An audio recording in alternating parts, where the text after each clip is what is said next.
ayiwa kuma le fɛnyɛsɔn dɔ ye n'a bɛ dusukolo la a bɛ dusukolo mɛn n'i m'a sɔrɔ ka fɔ ka bɔ a tɛ bɔ parce que diɲɛko ye n'i nana min kosɔn i ka kan ka dɔ fɔ o ka kan ka lɔ mɔgɔ ma nana ko de la n'i kana ten kana ko segin ka taa ten. Dites-lui de s'adresser à la cour. Ko ni kuma ma di ma yan i bɛ taa i sigi fɔlɔ waati mana se kuma bɛ d'i ma o dɔrɔn de ɲininen b'i fɛ cɛkɔrɔba. Ne k'a mɛn. T'i sigi. N'o tɛ n tɛ b'a di ale ma o. E ka t'i sigi. Ko n'a tigi de bɛ yaala. D'accord, merci. I ni ce.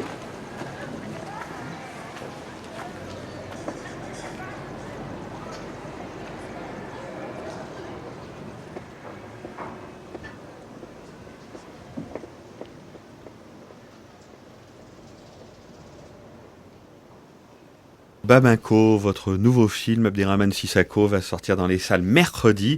Je le disais, vous êtes venu accompagné d'un de vos acteurs. Alors, on va mettre tous les guillemets du monde acteur, mais on expliquera pourquoi. L'avocat Roland Rapaport, qui dans le film joue lui-même son propre rôle, le rôle d'un avocat. Il faut expliquer un peu ce que c'est que Bamako, parce que c'est un film qui ne ressemble à aucun autre, parce que c'est beaucoup de choses à la fois. Alors d'abord, c'est un film procès.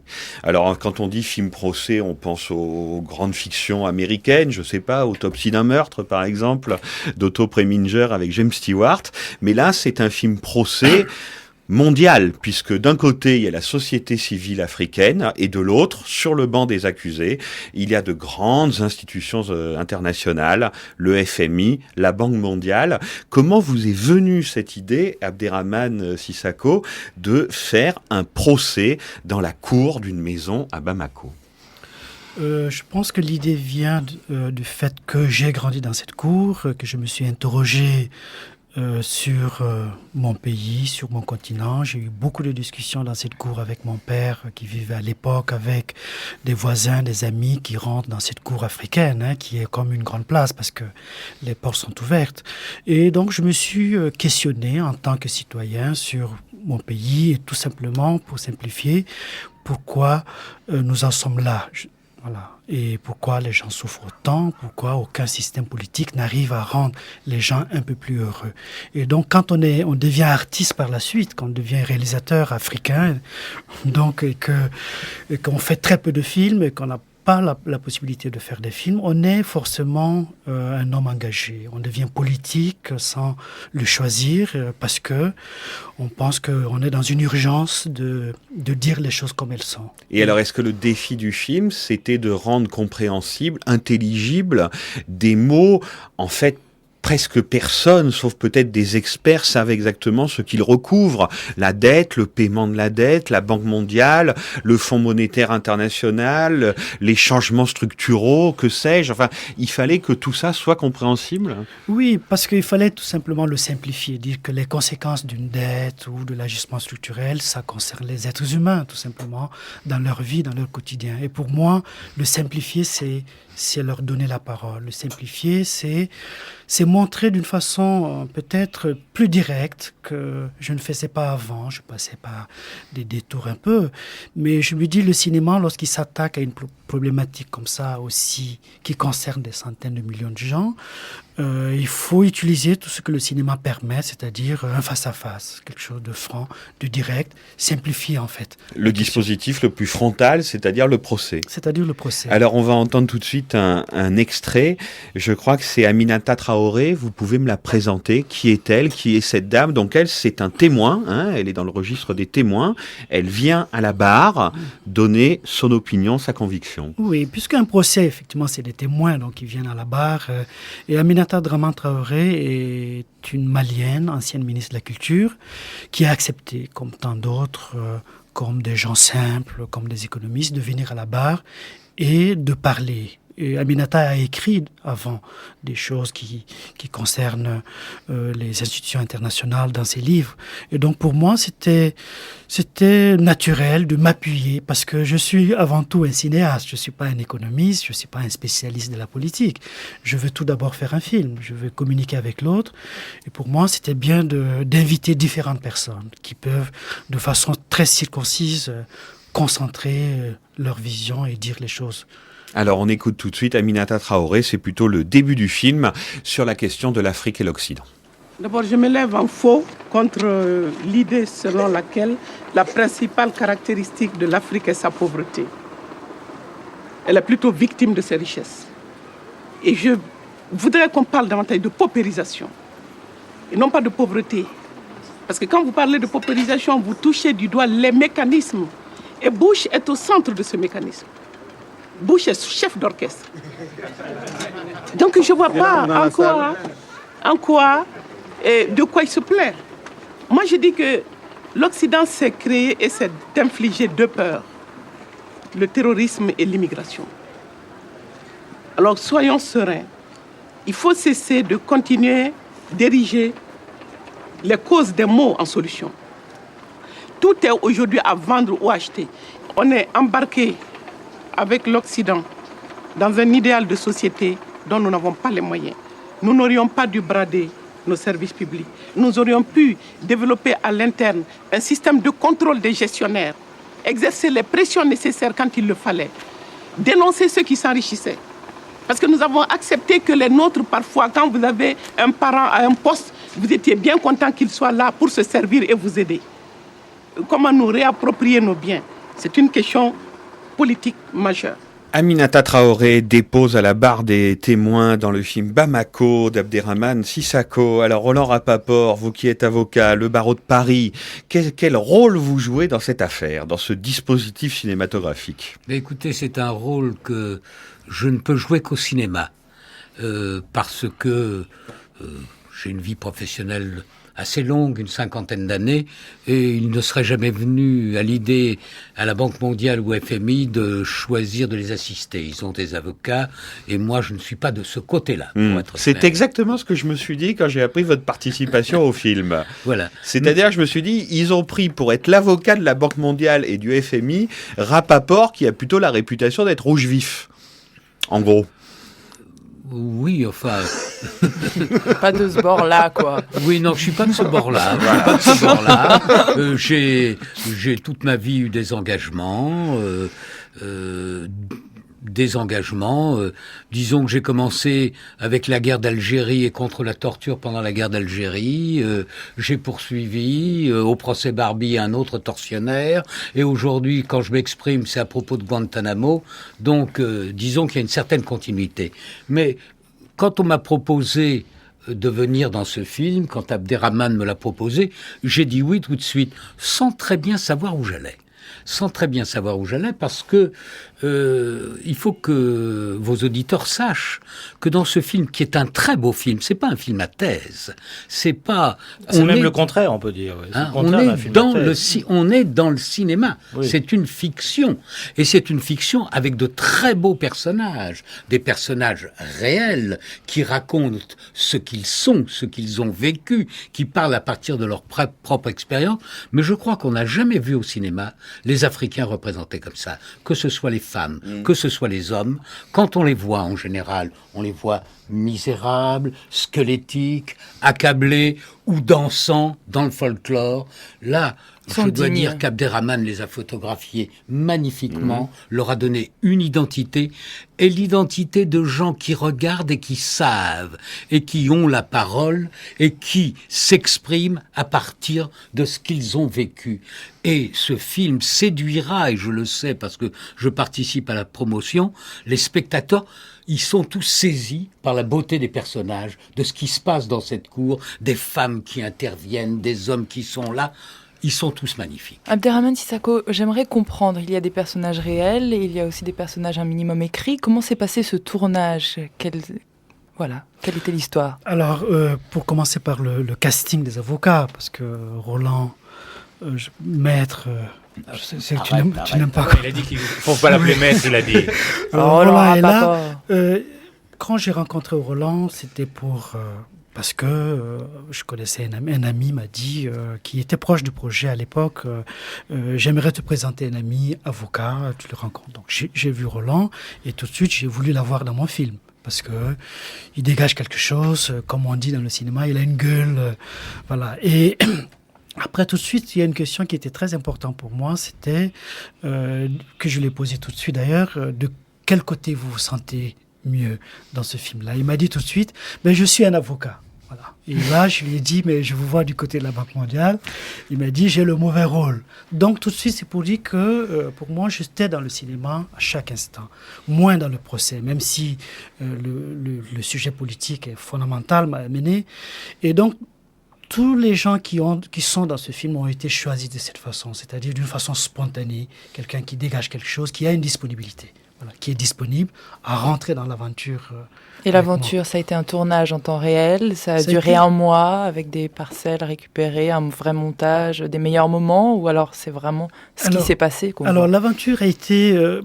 On peut dire en temps réel pour ce qui concerne le procès, mais c'est pas juste non plus. Le procès a duré une semaine, c'est-à-dire on filmait de 8h à midi et de 14h30 à 17h tous les jours. Et quand Roland Rapaport se fait vendre des lunettes à un bon prix par un marchand ambulant et qui râle en disant que le prix est pas si bon que ça. Et qu'il n'y a pas écrit Gucci dessus. Voilà, ça c'est une scène écrite. C'est une scène écrite. C'est une des rares choses écrites aussi.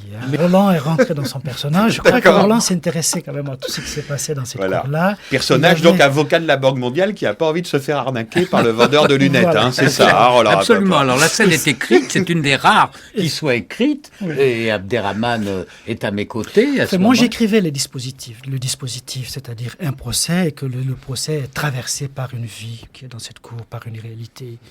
Et donc le procès avec plusieurs caméras a duré 7 jours, et après j'ai filmé pendant 3 semaines les autres séquences dans les chambres, et une semaine à Tombouctou pour filmer le western. Et il y avait besoin d'y avoir une intrigue autour, ou on aurait pu rester mais juste le dans cinéma, c'est ça. le sentiment de docu-fiction, sentiment. Pour moi, l'intrigue est important parce qu'un film cherche à communiquer, pas à imposer une idée. Alors, c'est ce qu'il faut dire pour que, effectivement, Roland Rapaport a raison, nos auditeurs comprennent bien. C'est-à-dire que quand je dis c'est un film procès, un des films qu'il y a dans Bamako, c'est un film procès. Mais on a l'impression, et Roland Rapaport le disait très bien, que vous avez voulu en fait donner à l'Afrique toutes les fictions possibles, parce qu'elle a le droit à toutes les fictions possibles, justement, comme il le disait, pour sortir de la victimisation, du misérabilisme, etc. C'est-à-dire qu'il y a un film policier à l'intérieur du film. Un western, une histoire d'amour. Enfin, on a l'impression que tous les genres cinématographiques sont représentés dans le film, et qu'ensuite, comme un tapis, les fils sont entremêlés. Oui, parce que moi, j'avais envie tout simplement de raconter ce continent différemment. Parce que il est raconté tellement souvent, mais tellement sous que 2 angles, parce que quand on parlera du Darfour, j'imagine même aujourd'hui, on en parlera, mais on ne parle pas de cette Afrique dynamique, debout. Cette Afrique qui sait. Qui sait. Cette Afrique qui sait, comme Roland disait, n'est-ce pas Qui sait, qui comprend ce qui lui arrive. Qui comprend ce qui lui arrive et qui saisit l'occasion de dire, écoutez, ne pensez pas qu'on peut nous traiter comme ça. Oui, l'Afrique sait ce qui lui est arrivé. Elle n'a peut-être pas la possibilité, la force aujourd'hui de changer les choses. Ce qui n'est même pas sûr aussi. Je crois que tout peut changer, et parce que les choses vont changer forcément lorsque le préjudice va dépasser l'Afrique. C'est ça la réalité. Je voudrais vous dire quelque chose. On est dans une fiction. Les avocats qui sont là sont de vrais avocats, mais il s'agit d'une fiction. D'ailleurs, on improvise en permanence. Je veux dire, Abderrahmane vous a dit, on tourne plusieurs heures par jour, et pendant 7 jours, et on débat. Mais finalement, les uns et les autres, nous prenons au jeu de rôle. On est dans une tension, une vraie tension. Alors, quel est votre système de défense, Roland Rapaport ? Comment vous vous y prenez pour essayer de défendre le FMI et la Banque mondiale ? On dirait Jacques Attali, à peu près. C'est un peu la défense de Jacques Attali. Voilà. Ou Pascal Bruckner, qui sera notre invité demain. Écoutez, c'est un sujet dont je ne suis pas spécialiste, comme vous l'imaginez. Mais je m'y suis préparé. J'ai essayé de constituer un dossier, et j'ai rencontré des gens. J'ai rencontré, par exemple, je connais Jacques Delors, il m'a reçu pendant 2 heures pour me dire les propositions qui pouvaient être faites au plan international. J'ai rencontré l'ancien ambassadeur de France au Mali. J'ai rencontré Edoui Plenel, il se trouve que nous sommes voisins, et Edoui m'a dit, écoute, t'as qu'une solution dans cette affaire, où tu as effectivement un rôle compliqué, eh bien, c'est de dire, écoutez, la mondialisation, elle est là. Maintenant, qu'est-ce qu'on en fait? Et comment vous, les Africains, vous pouvez agir et intervenir au cœur de la mondialisation? Et j'ai essayé de me situer comme ça, c'est-à-dire de ne pas être caricatural, d'essayer de poser de vraies questions et d'exprimer des choses avec lesquelles je ne sois pas en total désaccord. Abderrahmane Sissako. Oui, mais c'est là où il y avait un vrai problème. Je pense que Roland était dans une situation où il devait défendre. Donc, il devait trouver des arguments comme la mondialisation qui est évidente, et ce qui n'est pas forcément le cas, je crois. Et aujourd'hui, il est possible de changer un peu, parce que les arguments des grands économistes autour de la mondialisation, c'est quoi? Tout le monde dit qu'à long terme, la mondialisation sera profitable à tous. Mais la réalité, c'est qu'à long terme, personne n'est vivant. Donc, on peut pas Il y a un témoin dans le film qui dit à un moment, déjà, vous, vos pays occidentaux, là, qui êtes si riches et qui savez tout, vous tremblez de peur devant les Chinois. Alors, vous vous imaginez, nous, dans le petit Mali, on fait du coton, vous imaginez face aux Chinois. Oui, et ce qui est, je vais revenir un peu sur ce que Roland a fait dans ce film, qui pour moi a été quelque chose d'extraordinaire, de très fort, parce que se retrouver dans une cour comme ça africaine, une vraie cour, avec toute la vie qui est dedans, ces témoins qui sont assis dans ce procès, qui commençaient à croire même au procès, défendre la Banque mondiale dans un contexte comme ça n'est pas une tâche facile. Il y avait des réactions? Il y avait des réactions, mais... Non contrôlées? Non, quand on regarde le temps même de ce film-là, les Africains, à aucun moment, ne sont violents dans leur prise de parole. Et voilà, donc tout était quand même contrôlé, parce qu'il y a une forme d'universalité quand même qui est très très présente en Afrique, et notamment dans cette cour-là, qui faisait que, voilà... Et puis, ce que vous faites aussi, c'est que vous n'oubliez pas de filmer ceux qui s'ennuient aussi à l'écoute de ces discours, de ces longs discours d'avocats pour la Banque mondiale, contre la Banque mondiale. Qu'ils vont arrêter de poser. Et quelque chose ils nous saoulent. Oui, voilà, où ils disent, bon, mais il y a la vie, il y a même la mort aussi, c'est encore plus important que tout ça. Et ça, c'est très beau, ce contre-champ que vous faites lors de ce procès. Oui, pour moi, parce que je pense pas qu'un film doit s'imposer comme si c'était une vérité. À 100%. Donc un film doit douter des choses. La création, c'est forcément le doute. Le doute permanent, c'est aussi laisser la place à l'autre. Et moi, j'étais convaincu qu'il y a une partie de l'Afrique qui ne croit pas à ce procès. Donc il fallait qu'il soit présent. Que ça indiffère totalement. Exactement. Et qui écoute ça comme une voix lointaine. Oui, peut-être désabusés, peut-être tout simplement, ils pensent que c'est pas ici que le procès doit avoir lieu, qu'il faut une autre forme. Roland Rapaport. Comme je vous l'ai dit, c'était dans l'improvisation permanente. Et il s'est trouvé que le président du tribunal, qui est un vrai magistrat, m'a donné par une question une chance que j'ai saisie. Il m'a dit... Est-ce que vous pensez toujours que nous sommes partiaux, des magistrats? Ah oui, pas être partiaux. Parce que vous faites l'avocat, et à un moment vous laissez entendre que cette cour est partiale et qu'on vous empêche de parler, Absolument. Vous la défense. Et je lui réponds à ce moment-là, je suis étonné par sa question, et je lui dis, écoutez, vous êtes des juges, mais vous êtes aussi des hommes, et je comprends bien que votre cœur soit de ce côté-là. Et cette chance qu'il m'a donnée m'a permis à moi, dans la position inconfortable où j'étais, de parler avec mon propre cœur. Et vous la jouez vraiment à l'américaine, quand même, à ce moment-là. Non, c'est vrai. Ça fait vraiment l'avocat américain de la Banque mondiale. C'est que on sent l'avocat qui connaît bien. Est-ce que vous croyez que l'avocat de la Banque mondiale aurait dit « Je comprends que votre cœur soit de ce côté-là » Je suis sûr qu'il est assez mais il aurait vicieux, peut-être pas compris, lui. Vicieux, hypocrite pour employer cet argument. Une tactique. Bon, il y a plein d'autres avocats dans le film. Il y en a un autre qu'on va écouter. C'est votre confrère également du barreau de Paris, je crois, Roland Rapaport. William Bourdon. Voilà, William Bourdon, qui lui est la partie civile, c'est-à-dire qu'au nom de l'Afrique, au nom de la société civile africaine, il attaque ces grands organismes internationaux en disant ça ne peut pas durer comme ça, la dette met l'Afrique à genoux. William Bourdon dans le film d'Abderrahmane Sissako, Bamako. Cette dette, elle a mis à genoux et elle met à genoux l'Afrique parce qu'elle lui vole sa souveraineté financière et son indépendance économique. Elle a mis à genoux l'Afrique parce qu'elle a démantelé sa fonction publique. Elle a mis à genoux l'Afrique parce qu'elle a obligé l'Afrique à brader ses services publics au mieux des intérêts des prédateurs financiers. Elle a mis à genoux l'Afrique parce qu'elle a mis par terre certains de ses hôpitaux publics. Elle a mis à genoux l'Afrique parce qu'elle a privatisé l'école par la faiblesse des revenus conférés aux fonctionnaires publics. Elle a mis à genoux l'Afrique et l'Afrique devient ainsi le miroir sinistre de ce que le monde est en train d'écrire, c'est-à-dire un monde privatisé. Et dans ce monde qui se privatise devant nous, La Banque mondiale, qui devrait être la banque de l'humanité, est devenue la banque de l'inhumanité. Cette Banque mondiale est devenue la banque de l'inhumanité parce qu'elle est devenue le cheval de Troie du capitalisme financier. Alors évidemment, on nous dira que la corruption est partagée entre les Africains et les Européens. Mais va-t-on dire tout à l'heure de l'autre côté de la barre que les Africains ont inventé la corruption? Va-t-on dire qu'il y a un chromosome de la corruption en Afrique? Va-t-on oublier que les corrupteurs viennent des pays riches et jamais des pays pauvres? Va-t-on oublier que les pays du G8 nous condamnent de mettre à genoux l'Afrique et la Banque mondiale brocarde ensuite l'Afrique en les menaçant de suspendre toute aide publique parce qu'ils sont devenus les pays les plus corrompus de la planète? La boucle est ainsi bouclée. On confond la cause et la conséquence. Le meurtre ici se dédouble avec sa facette sinistre, le cynisme de la Banque mondiale. La plaidoirie de William Bourdon dans Bamako. Alors demain, on reçoit Pascal Bruckner pour son livre La tyrannie de la repentance. On va naturellement le faire répondre à Maître Bourdon. Il répondra à ça. Sandra Freeman. Oui, Abderrahmane Sissako, vous dites que vous avez réalisé ce film parce que l'Afrique est un lieu d'injustice. Après avoir pensé tout ça en tant qu'homme de cinéma, est-ce que vous-même auriez certaines solutions auxquelles vous pensez?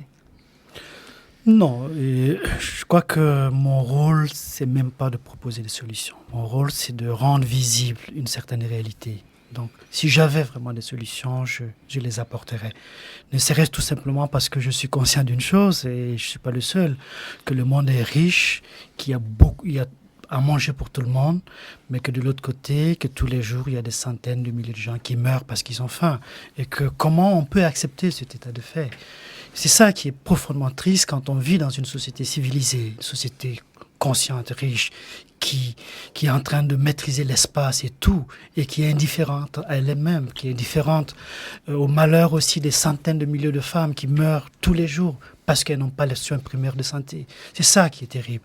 Et donc, moi, j'essaie de raconter une injustice, c'est réel, une injustice d'un continent, et qui peut rester indifférent à ça aujourd'hui? Faire réagir. Il y a un moment que moi je trouve sublime dans ce film, et cet avis est partagé par tous ceux qui l'ont vu. C'est un griot qui vient et qui chante le destin des paysans. Pourquoi ses parents, quand ils labouraient, ils pouvaient récolter quelque chose, et pourquoi aujourd'hui, lui, il peut travailler, mais qu'il n'arrive pas à vivre de ce qu'il produit. Et cette scène, il parle dans une langue qui n'est pas comprise de tous, que Abderrahmane a choisi de ne pas sous-titrer.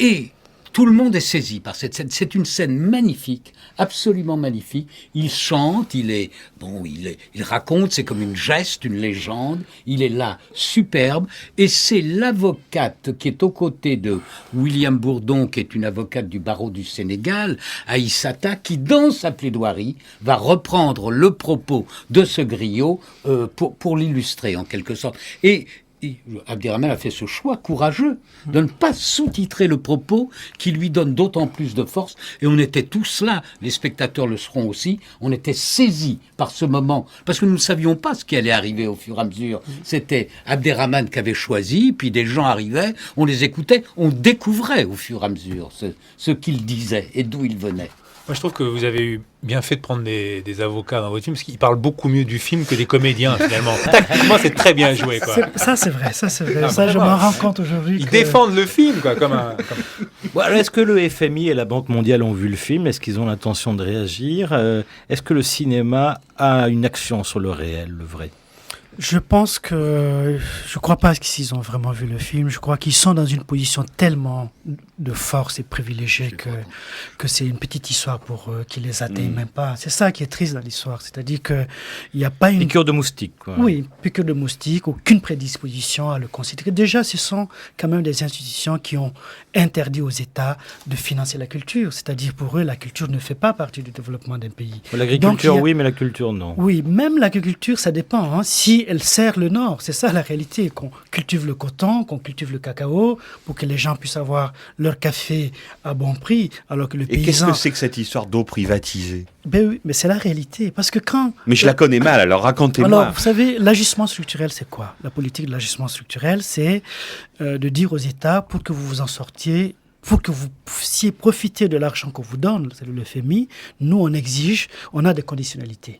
Et donc il faut que l'État se retire de certains domaines publics, la santé, l'éducation, etc., les transports. Donc on retire à l'État. Dans des pays qui ont un niveau de développement qui est vraiment très très bas, on retire à l'État des domaines où... Le peu qu'il est arrivé à faire. Le peu qu'il essaie de faire, et qui est indispensable pour le développement d'un pays. La santé et l'éducation, c'est... Quand même, comment peut-on se développer sans ces domaines-là? Il y a ce western absolument hilarant, cette parodie de western. Avec Danny Glover, quand même. Hein. Avec Danny Glover. Et Elie Suleiman. Ouais. Elie Suleiman. Eh oui, absolument. Elie Suleiman et Zeka Laplaine, et des amis du cinéma. Ou des tueurs à gages, un peu comme dans Il était une fois dans l'Ouest, avec des grands caches-poussières, tuent un instituteur, parce qu'il y en a deux dans le village. C'est comme dans les dessins de Plantu. Vous savez, dans les dessins de Plantu, les mecs du FMI arrivent en costard-cravate avec un attaché-case, alors qu'il y a un gamin en train de mourir, tandis que vous, ils arrivent comme dans un Sergio Leone. Mais ce qu'il faut dire tout de suite, et c'est important, c'est que ces mercenaires, ces cow-boys sont aussi des Africains. C'est là où j'essaie de raconter, de montrer d'une façon métaphorique la co-responsabilité. C'est-à-dire que si le FMI dit il y a 2 instituteurs de trop et qu'il faut en éliminer un, c'est bien le cow-boy africain qui appuie sur la gâchette. Ouais. Donc nous sommes responsables aussi de ce qui nous arrive. Vous parliez de l'efficacité éventuelle. Moi j'ai des amis à New York que j'ai envoyé voir le film puisqu'il a été présenté au Festival de New York et tu les as vus, Abderrahmane. Et quand ils sont sortis du film, ils ont commencé un petit mouvement à envoyer des mails à Bush. Ils disent puisque Bush lit tous les mails qui partent vers l'étranger, ils envoient des mails à Bush en lui disant « Allez voir Bamako et vous verrez ce que donne votre politique, comment on nous regarde à l'étranger. » Et je trouve magnifique ces amis qui envoient des mails à Bush.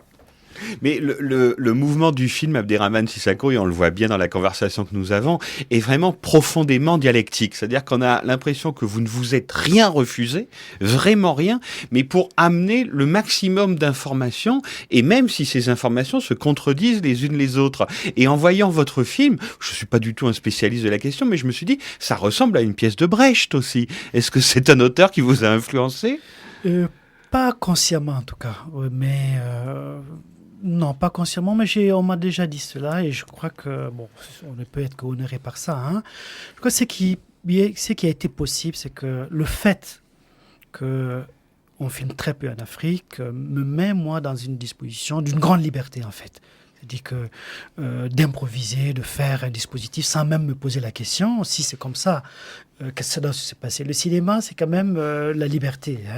Donc cette liberté me permettait d'être dans ce qu'on peut appeler un documentaire, mais de quitter ça à tout moment pour pouvoir communiquer, pour pouvoir laisser des espaces de réflexion aux uns aux autres. Donc c'est un théâtre aussi. Et c'est un théâtre comme une cour africaine aussi peut être considérée comme un théâtre. Dans lequel on se marie, on fait la cuisine, on teint le linge, et tout ça est très beau, on chante. Et tout ça se passe à la fois, en même temps. À la fois, en même temps, dans la cour. Dernière question, dites-moi que le film va être montré en Afrique. Parce qu'il a été montré à Cannes avec beaucoup de succès, au Festival de New York. On sait bien que le cinéma africain va mal, c'est-à-dire qu'il y a moins en moins de films qui sont de plus en plus difficiles à faire, mais aussi que la diffusion du cinéma aussi en Afrique est de plus en plus problématique parce qu'il n'y a plus de salles. Alors un film comme Bamako, comment faire pour le montrer ? C'est ça qui est un peu dommage quand même beaucoup. Le film sera montré, comme ça il y aura un acte au mois de janvier à Bamako, une sortie à Bamako, peut-être également en Mauritanie, mais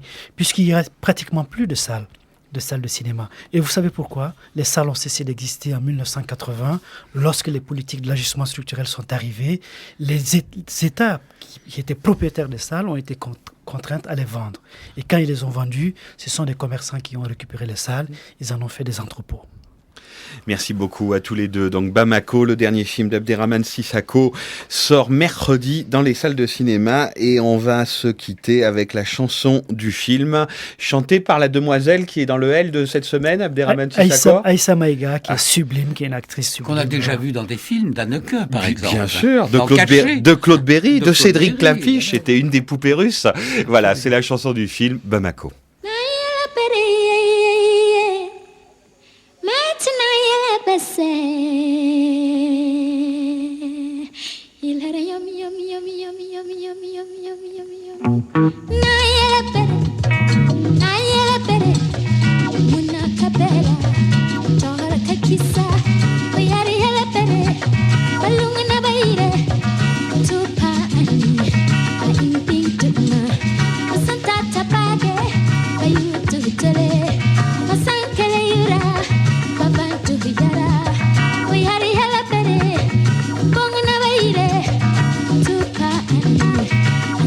Get to my, you can